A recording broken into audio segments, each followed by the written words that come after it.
Sometimes, the fall doesn't begin with the impact. It begins the moment we believe we're untouchable. A wealthy tech magnate slapped his pregnant wife in public in front of his mistress, but he didn't know he was being watched. The golden lion of modern Chicago society, Nicholas Dayton, a self-made millionaire with tailored suits, a penthouse in Lincoln Park, and a pregnant wife adored by many. Yet behind the glossy magazine covers and lavish charity appearances, something darker lurked. Whispers spoke of another woman, a mistress whose presence threatened to fracture the storybook marriage. No one could have predicted the fiery public confrontation, or the moment Nicholas's fury spiraled into something unthinkable.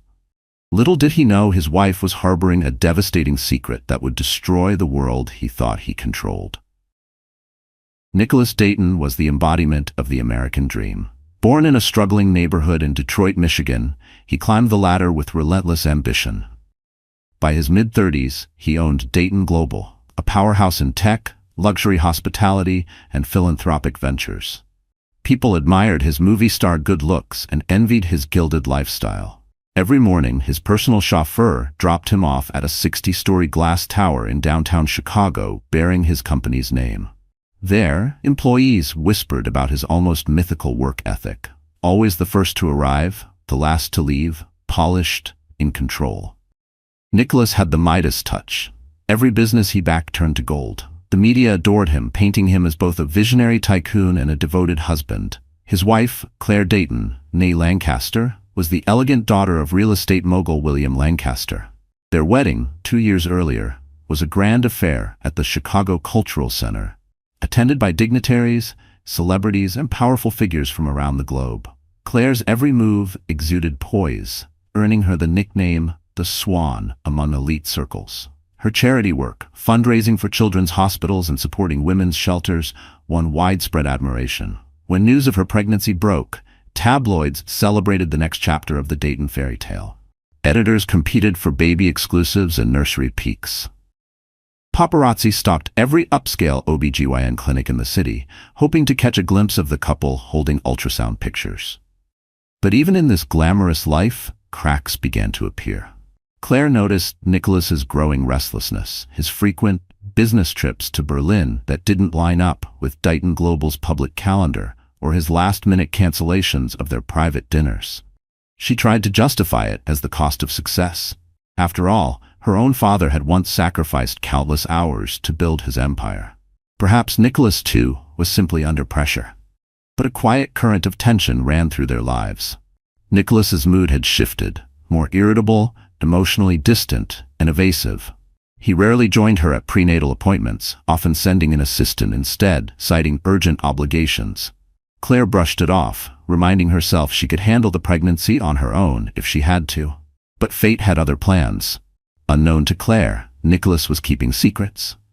Office whispers hinted at a mysterious woman spotted leaving his private suite after hours, draped in luxury labels, Balenciaga, Dior, climbing into a sleek black town car that wasn't Claire's.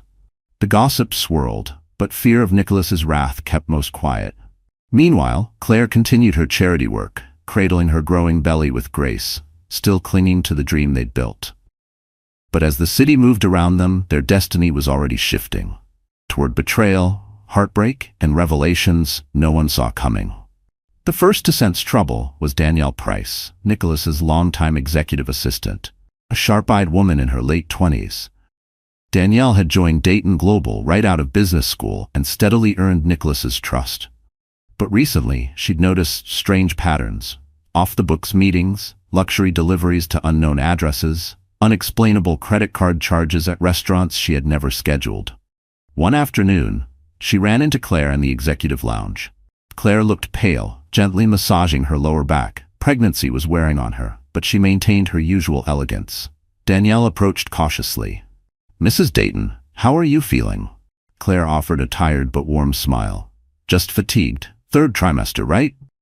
Danielle nodded, debating whether to speak further. There was something in Claire's eyes, an unspoken need for truth. "If you ever need anything, I'm here," she said, keeping her tone neutral. It wasn't the time or place to voice her suspicions. Claire gave a soft look of appreciation. "Thank you, Danielle. I'll remember that." The tension between them hung in the air, undefined but undeniable. That evening, Danielle found Nicholas in his office, rifling through paperwork with sharp, erratic focus. His tie hung loose, his tone clipped. "There's a red folder on your desk. Send it via courier, immediate delivery. Mark it private and confidential. The address is on the label," he said without looking up. Danielle blinked. "Sir, you mean our Berlin office at the Dighton Hotel property?" His gaze snapped up. "No, the Dighton Belmont, downtown Chicago." The Belmont was only a few blocks away. A courier seemed excessive. Still she nodded, not daring to press further. Once Nicholas left, Danielle examined the package. The name on the recipient label chilled her. Miss Giselle Marceau, a guest at the Belmont's penthouse suite. That name wasn't on any vendor list or business partnership. Danielle sealed the folder but couldn't silence the rising unease.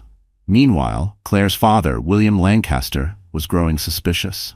A seasoned businessman, he had noticed subtle inconsistencies in Nicholas's recent ventures. Contracts once simple now came with complex clauses. William confronted him gently during a Lancaster Foundation dinner. "Son," he said, resting a hand on Nicholas's shoulder, "I've noticed you're expanding faster than ever. Are you overextending? Maybe take a break, especially with the baby coming." Nicholas forced a tight smile. "I appreciate the concern, sir, but I've got everything under control. Just wait, you'll see. Dayton Global's about to break into new territory." William, unconvinced, scanned the crowd for Claire. The weariness in her eyes confirmed his unease.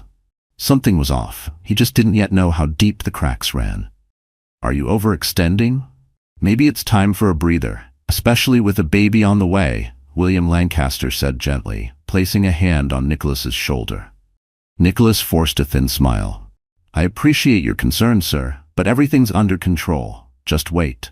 I'm on the edge of a breakthrough that'll put Dayton Global on the global map like never before."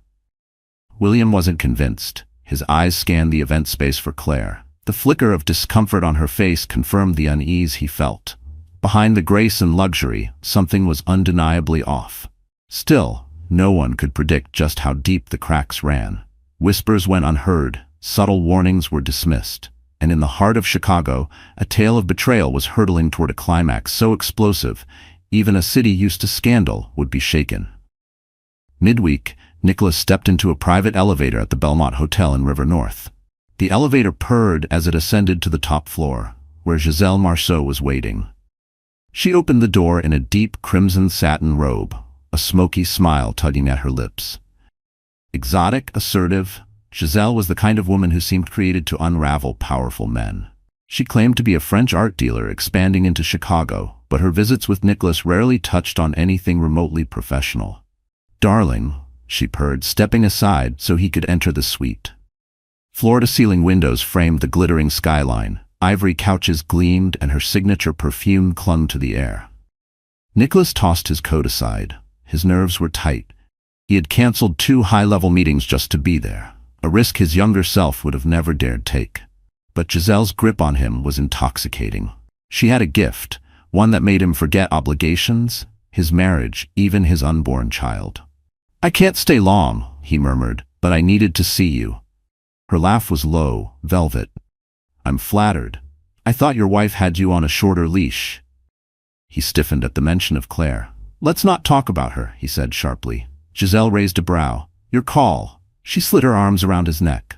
"I have a surprise for you," she whispered, guiding him to a side table. A bottle of vintage champagne rested in a silver bucket. He eyed it, noting the label and its exorbitant price. "You really shouldn't have," he said with a smirk. She winked. "A toast to our next chapter. I'm flying to Europe soon for an auction. Maybe you'd like to turn it into a business trip? Paris or Rome?" The implication lingered, not just travel, but time away, together. Nicholas weighed the offer, guilt tugging at him. "We'll see," he mumbled as he popped the cork. They drank, eyes locked. The outside world faded, but Giselle had motives of her own. She casually probed him for details, about finances, company deals, his VIP connections. Power thrilled her. His name was a gateway, and she viewed their affair as a launch pad for her own ambitions. She sometimes studied her reflection in the suite's mirror, silently assuring herself she was still in control. After about an hour, Nicholas kissed her goodbye and stepped into the hallway, a wave of nerves rushing over him. What if someone saw me? He wondered. But he shook it off. He was Nicholas Dayton, untouchable. What he didn't realize was that in that exact moment, a young bellhop named Lucas Rivas spotted him. Lucas had recognized him from a gala months ago, and now Lucas was about to make a phone call that would trigger the unraveling of Nicholas's secret life, sending shockwaves through everyone in his orbit, Claire, Giselle, and beyond. The following evening, Claire sat on the edge of their penthouse sofa, flipping through pages of nursery design ideas. She had chosen soft shades of mint and lavender, envisioning a calm, welcoming space for the baby. Nicholas, however, had contributed nothing, always citing work. When he finally walked through the door, tension clung to his frame. He glanced past the fabric swatches and baby magazines without a word. Claire's heart clenched. Still, she tried gently. "There's a gala next Friday for the Children's Hospital," she said. "I'm hosting. Can you come?" He loosened his tie, barely acknowledging her. "I don't know. I might be out of town." She set the magazine aside. "Out of town again? Where this time?" He gave her a sharp look. "I have to finalize an international deal. That's it." The tone was final. No more discussion. But Claire, holding back a flicker of anger, stayed composed. "You've been traveling constantly. Berlin, Toronto, even around Chicago. Hotels. Are all these trips really necessary?" Nicholas turned to her, eyes cold. "Are you prying now? Is that what marriage is? Me explaining my every move?" She closed her eyes for a second, steadying her voice. "It's not prying. I just want you present. I've gone to every doctor's appointment alone. The baby will be here in weeks. Don't you want to be around?" His jaw tightened. Guilt flickered, then vanished under his defenses. "I'm building a future, Claire. A future that includes this child. Or do you think money grows on trees? Without these deals, our life crumbles." She blinked away the sting of tears. "You've changed," she whispered. "Somewhere along the way, you became someone I don't recognize." He said nothing, just stared at her before abruptly turning and heading toward his study, leaving her standing in silence. She felt hollow from the chill that had grown between them. Inside his study, Nicholas collapsed into the leather chair. His reflection stared back at him from the floor-to-ceiling windows, a man divided, torn between Giselle's allure and Claire's steadfast love. Between his ambitions and the unborn child, he barely acknowledged. He tried not to think too hard, but the walls were already starting to close in. He tried not to dwell on it too much, but Nicholas felt trapped, suffocated by the very expectations he had built around himself. As he sat alone in the dark, Claire's phone buzzed on her nightstand. A message from an unknown number lit up the screen. "I have information about your husband. We should talk. Lucas Rivas." Confusion flickered across her face. She didn't recognize the name, but something about the message stirred a deep, uneasy instinct. A mix of dread and steel resolve rose in her chest. She tapped the message open, her heart racing. Little did she know she was about to crack open the carefully guarded walls Nicholas had built to shield his double life. Early the next morning, Claire slipped into a quiet cafe tucked off a street in downtown Chicago. She wore a simple black trench coat and a loosely draped scarf to stay inconspicuous. In a corner booth, a young man in a bellhop uniform sat nervously stirring his coffee. His name tag read Lucas Rivas. When she approached, he stood quickly, almost too formally. "Mrs. Dayton, it's an honor to meet you." "Please, just call me Claire," she replied quietly, sliding into the booth. Lucas glanced around as if checking for eavesdroppers. I'm not sure how to say this. I saw your husband at the Belmont Hotel, several times, top-floor suite," he swallowed. "I recognized him from the Dayton Foundation Gala last year, and he wasn't with you." Claire's face paled, her chest tightened, but she kept her composure. "You're sure it was him?" He nodded, then retrieved a phone from his pocket. With hesitant fingers, he tapped a few times and turned the screen to her. The photo was grainy, taken from a distance, but it was unmistakably Nicholas, stepping out of an elevator beside a striking brunette. Claire's hand went to her mouth. Her pulse thundered in her ears. A wave of nausea hit her, not from the pregnancy, but from the confirmation that the life she had clung to was a lie.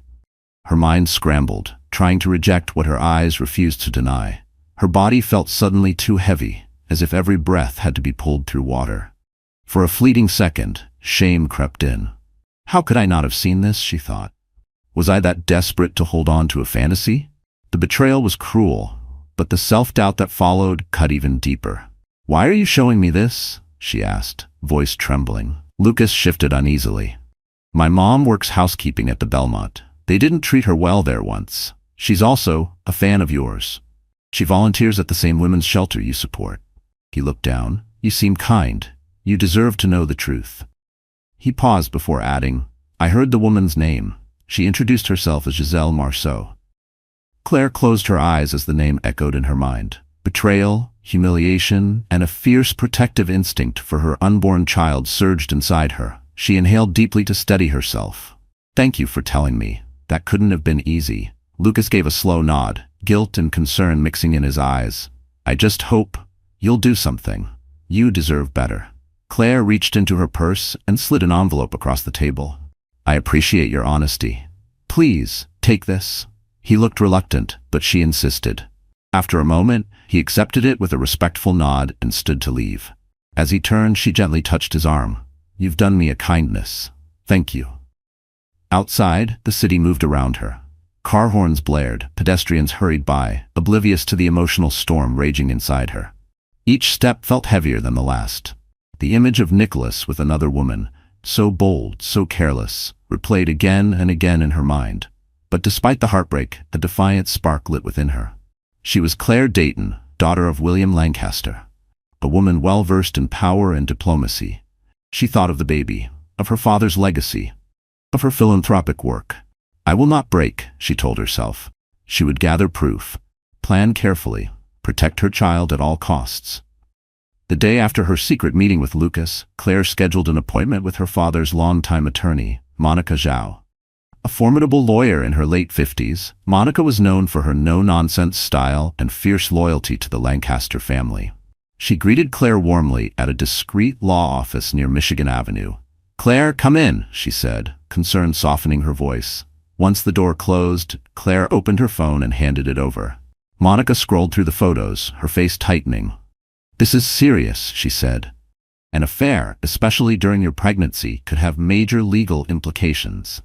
She looked up. "Are you sure you want to go down this road?" Claire's gaze was steady, but her voice cracked with the weight of recent nights. "He made promises, to me, to our baby. He's broken them. I'm not looking to destroy him, but I need to protect myself. And this child, I don't know yet if I want a divorce, but I need to understand my rights." She hesitated for a brief second, long enough for her voice to soften. "I thought, if I just stayed patient, he'd come back to me. I didn't want to be that woman, alone, pregnant, abandoned, but here I am." Monica's silence was understanding, not pitying. Claire straightened her back immediately. "And I won't let that define me." Monica nodded and pulled a folder from her briefcase. "Your prenup includes clauses about infidelity, abandonment, emotional harm. We can begin compiling evidence and secure protections, especially financial, for you and the baby. But Claire, these things can get messy." "I'm ready," Claire said, her jaw tightening. "I'm not going to be naive anymore. I won't let him or her tear this apart." Monica squeezed her hand. "We'll proceed carefully. Start tracking anything unusual, financial transfers, phone logs, sightings. I'll quietly order an internal audit on Nicholas's personal assets to see if funds are being funneled elsewhere." Claire left Monica's office that day with sadness hanging over her like fog, but also with a deep, glowing core of resolve.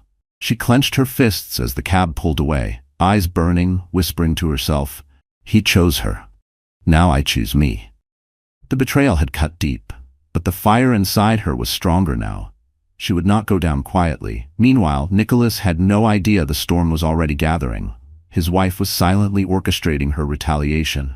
But Nicholas was far too distracted, caught up in Giselle's growing demands for a European getaway and Claire's sudden emotional distance at home.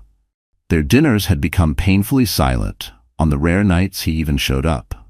He made attempts at small talk, but Claire's responses were calm, distant, polite, and that stung far more than any outright anger. He wondered if she was just exhausted from the pregnancy or buried under her philanthropic commitments. Giselle, meanwhile, had grown bolder. She insisted Nicholas attend an upcoming art exhibition at her River North Gallery, a flashy event meant to flaunt their affair in public.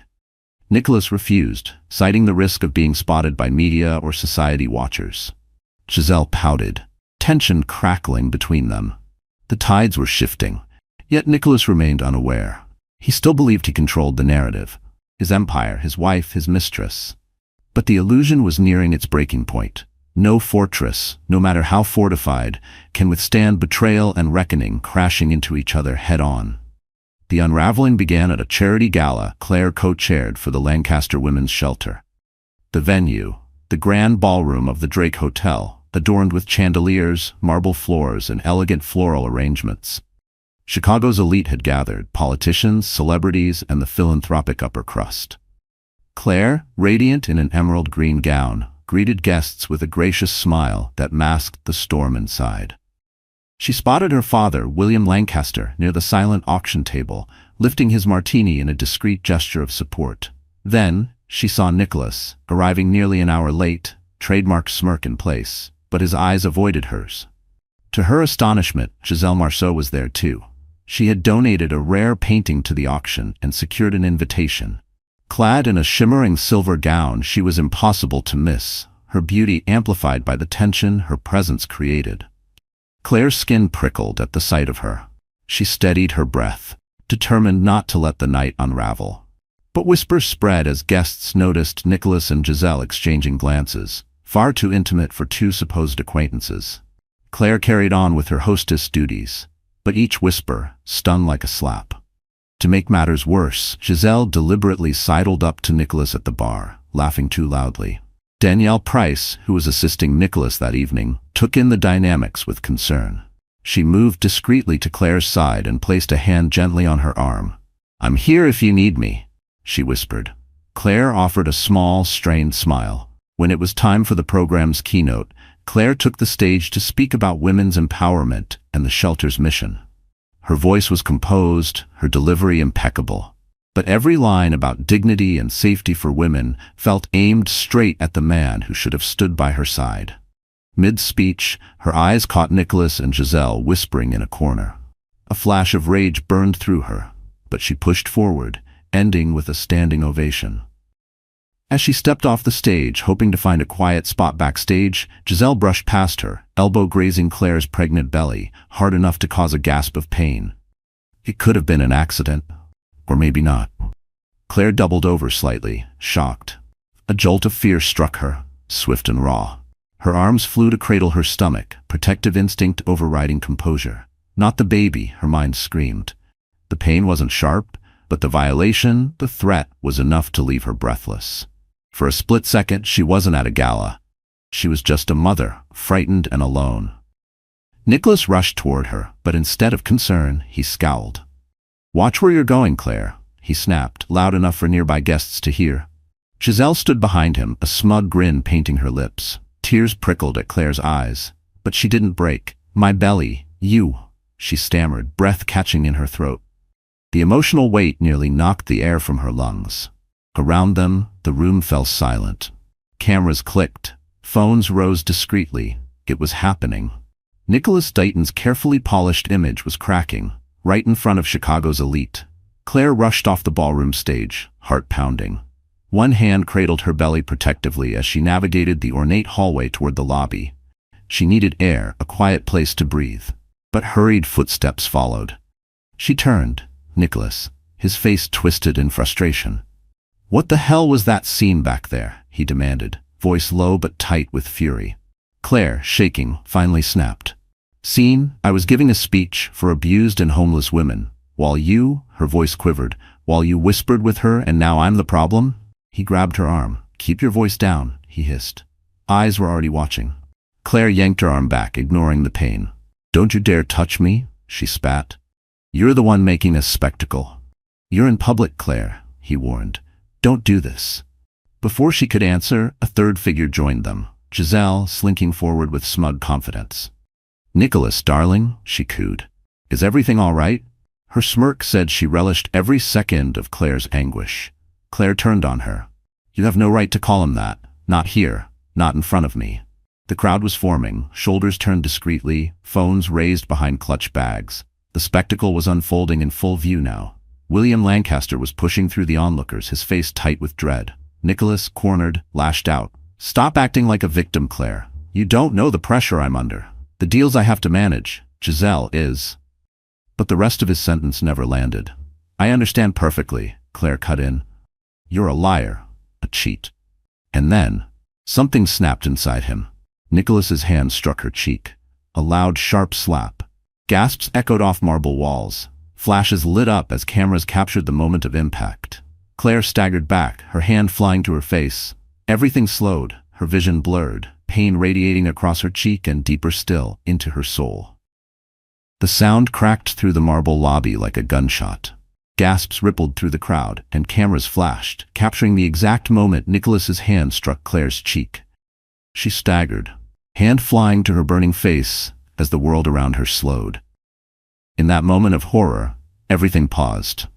Giselle's smug expression melted into stunned disbelief. William Lancaster finally broke through the crowd, his voice a thunderous roar. In that single, violent act, Nicholas Dayton destroyed what remained of his golden image and catapulted Claire into a realm of heartbreak and fury she had never imagined. No one moved. The grand chandeliers seemed frozen in shock. Claire clutched her belly instinctively, heart thudding wildly as her vision blurred with tears. The baby. Her first thought was for the baby. William was the first to react. He shoved Nicholas back, voice echoing across the marble foyer. "Have you lost your mind?" He bellowed. "That's my daughter, you worthless bastard." The crowd parted. Some guests rushed toward Claire, others instinctively lifted their phones, unsure whether to film or call for help. A security guard hovered nearby, paralyzed by the escalating domestic scandal. Nicholas stood there, his face twisted in a mask of rage and disbelief. The adrenaline coursing through him made his chest heave. "She provoked me," he began, his voice hollow and desperate, but no one was buying it. Claire took a shaky breath and met his eyes with a coldness he had never seen before. Pressing her palm to her throbbing cheek, she spoke in a voice as sharp as glass. "You dare lay a hand on me? On your pregnant wife? You've crossed a line. There was no coming back." Giselle, now wide-eyed, began edging away, clearly trying to distance herself from the chaos she had helped ignite.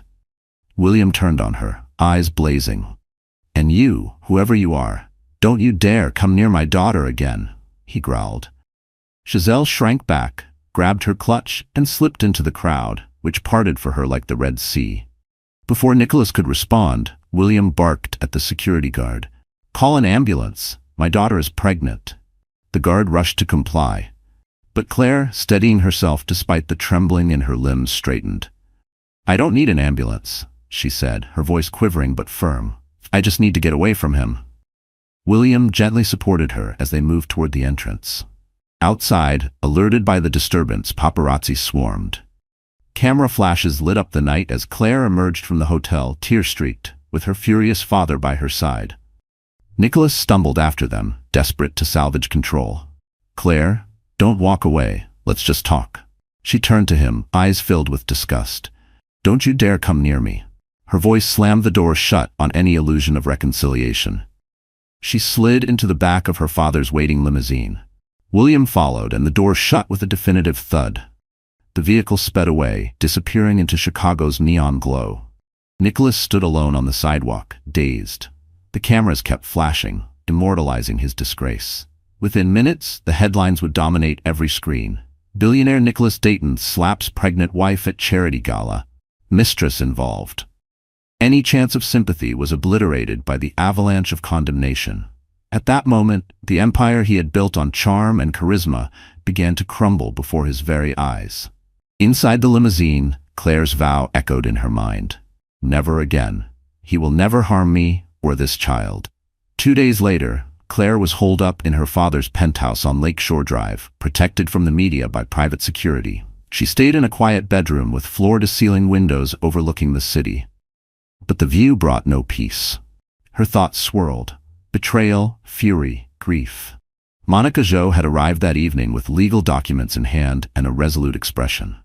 William had insisted on filing assault charges, or at the very least, a restraining order. But Claire hadn't made up her mind yet. As Monica spoke with William in the adjacent living room, Claire's phone buzzed again. Unknown number.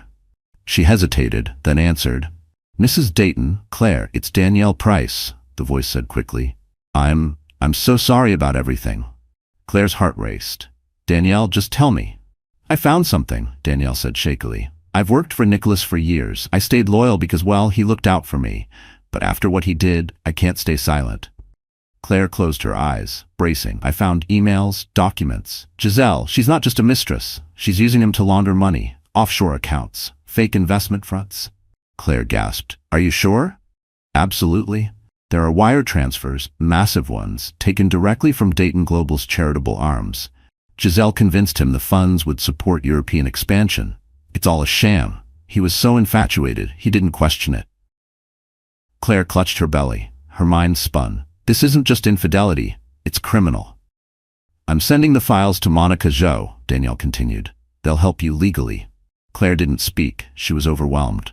There's more, Danielle added. I overheard a call between them last night. He was blaming her for the fallout. She threatened to expose him if he cut her off. Claire's breath caught. Blackmail, Danielle whispered. She's got receipts. Claire's knees buckled beneath the weight of the revelation. She had suspected Nicholas of betrayal. But this was treachery on a whole new scale. Thank you, Danielle, she whispered. You did the right thing. After ending the call, Claire summoned Monica Zhou. The attorney listened closely, her eyes narrowing as the truth unraveled. This changes everything, Monica said. Nicholas isn't just facing assault charges. He could be implicated in serious financial crimes, and Giselle too. If you move forward with divorce, this evidence could secure you a substantial settlement and shield your father's name from the scandal. Claire felt a storm of emotions, anxiety, relief, and something else. A hard-edged resolve. Nicholas might have wrecked their marriage through betrayal and violence, but now she held a card he never saw coming. Proof of something far worse. The question now was how to play it. Meanwhile, inside his penthouse, Nicholas Dayton paced like a trapped predator. The fallout from his public assault on Claire had shattered his reputation overnight. Dayton Global's stock plummeted. Board members sent frantic messages. He ignored the media, his father-in-law, even his own mother. He locked himself inside. The only person he still communicated with was Giselle Marceau, who now demanded hush money. Their last phone call had been venomous. You don't get to walk away from me, Nicholas, she had hissed. If I go down, I'll take you with me. I have records of every wire transfer. He had snapped. Don't threaten me. I can bury you.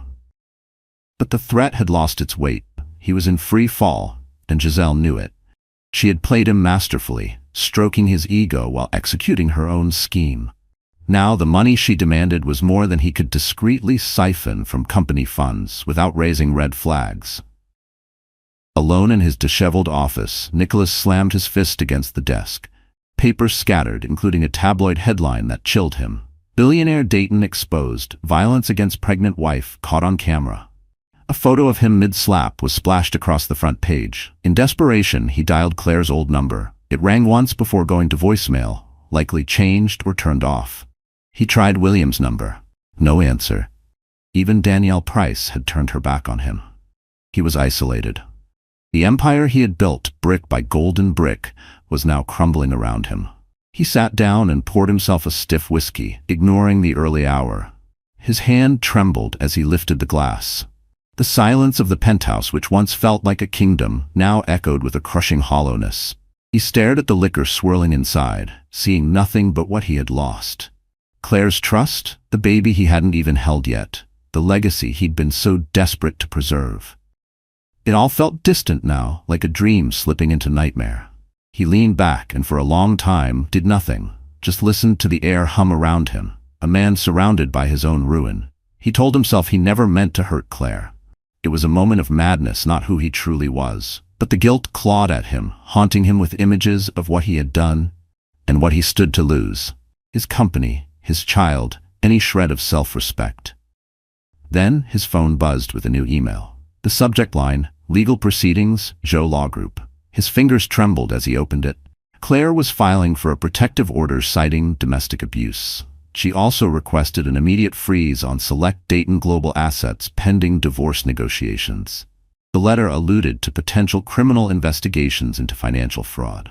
The final line struck like a hammer. We advise you to respond within 72 hours to avoid escalation. Nicholas's vision blurred. They know. The laundering, the transfers, Giselle's manipulation, it had all come to light. Panic twisted in his chest. He wanted to rage, to blame someone, anyone. But deep down he knew this downfall was his own doing. He turned to the city skyline, the same view he once believed he owned, and saw it now as a looming verdict. The reckoning had begun. Meanwhile, Claire sat quietly in her father's penthouse, high above Lakeshore Drive. Monica Jo had just left, having finalized the initial legal filings. The protective order would be in effect by morning. The divorce papers, citing adultery and domestic violence, were nearly ready. An audit into Dayton Global's questionable transfers was already underway. Claire sat beside a large window, absent-mindedly stroking her belly.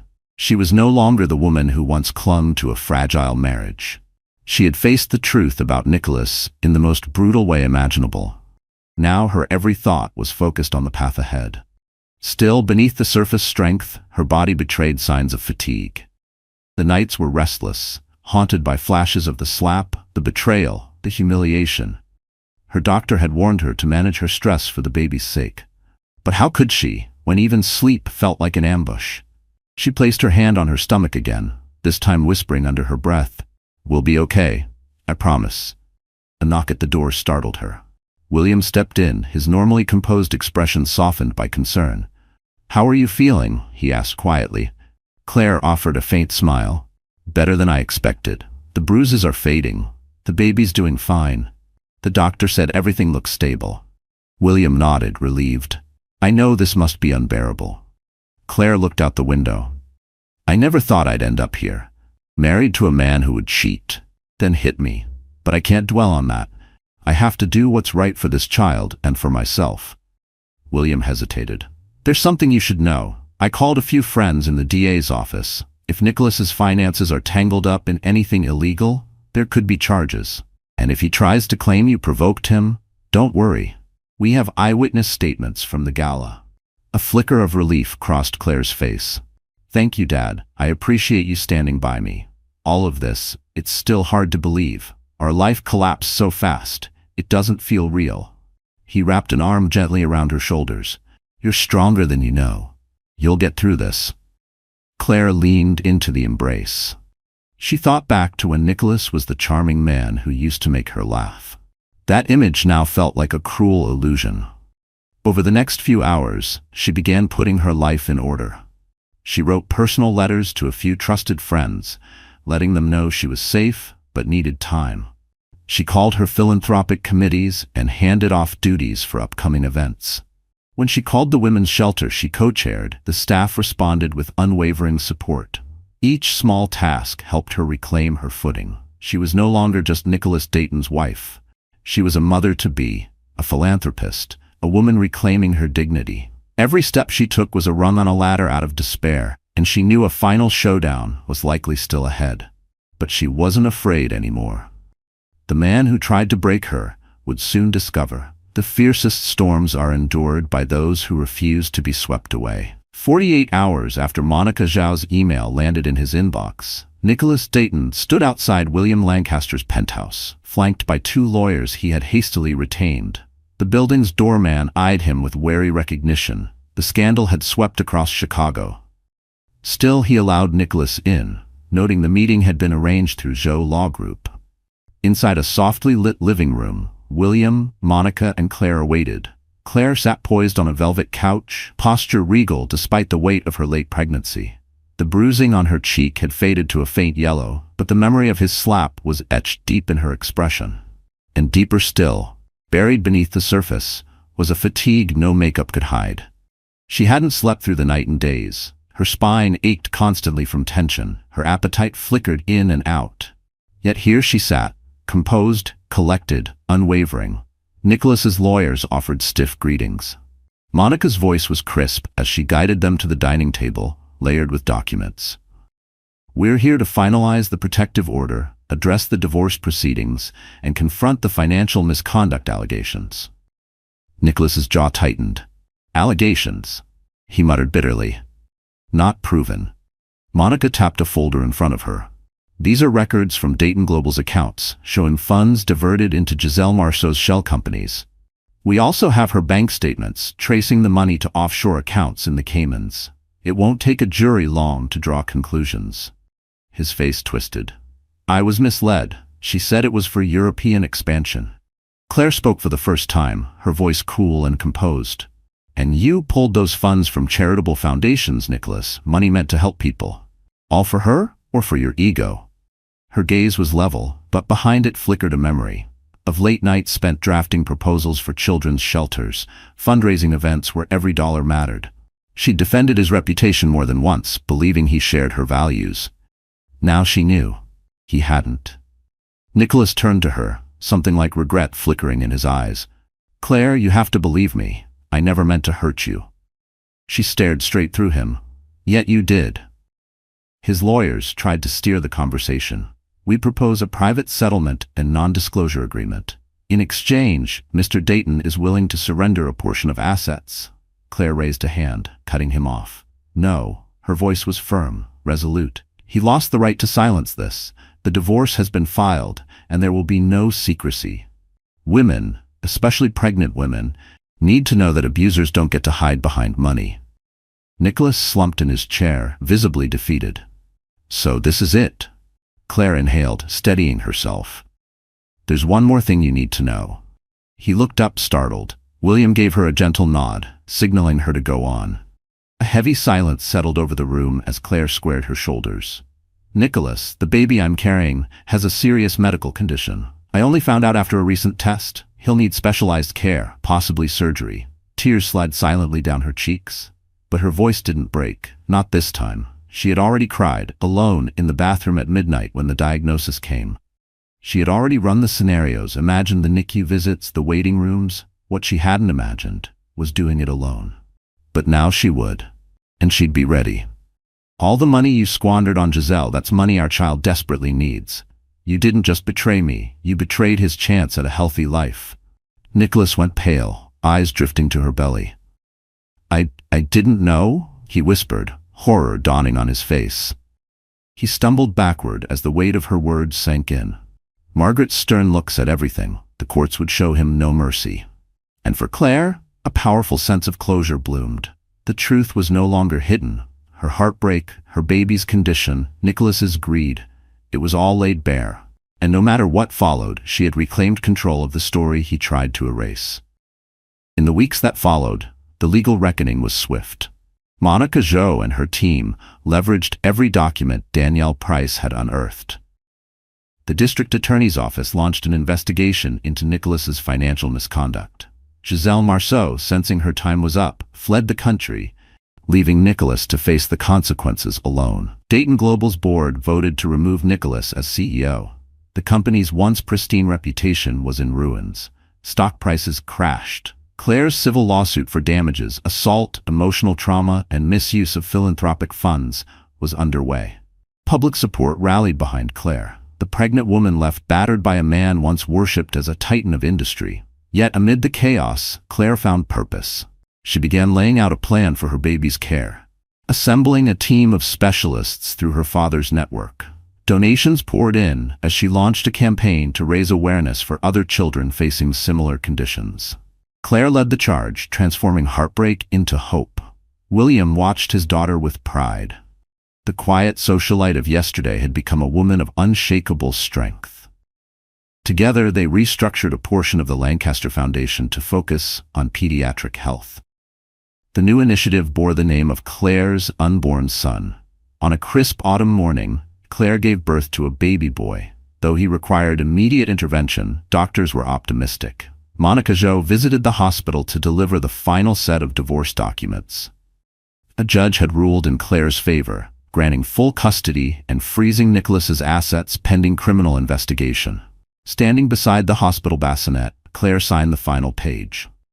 Later, she was wheeled out of the hospital with her son in her arms. Paparazzi lingered behind security barriers, hoping for a shot. But Claire didn't hide. She held her child close and met the cameras with unwavering calm.